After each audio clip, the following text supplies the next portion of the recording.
ملک بھر کی طرح ڈسکا میں بھی عید الفطر انتہائی عقیدت و احترام اور مذہبی جوش و جذبہ کے ساتھ منائی جا رہی ہے۔ مرکزی عیدگاہ، جامع مسجد نور، نورانی عیدگاہ، گورنمنٹ ہائی اسکول ڈسکا کوٹ، دارالعلوم مدنیہ ڈسکا کلاں، دارالعلوم نقشبندیہ سمیت دیگر مساجد و عیدگاہوں میں نماز عید کے بڑے بڑے اجتماع ہوئے۔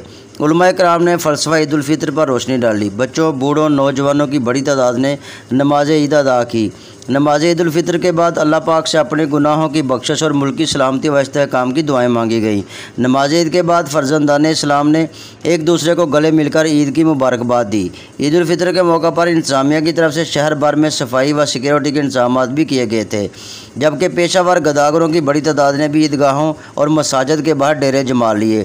نماز عید کی ادائیگی کے بعد شہریوں نے رخ کر لیا قبرستانوں کا، جہاں پر انہوں نے اپنے پیاروں کی قبروں پر پھول چڑھائے، فاتحہ خوانی کی اور ان کی بخشش و مغفرت اور بلند درجات کی دعائیں کی۔ محمد امین رضا، وائس آف ڈسکا۔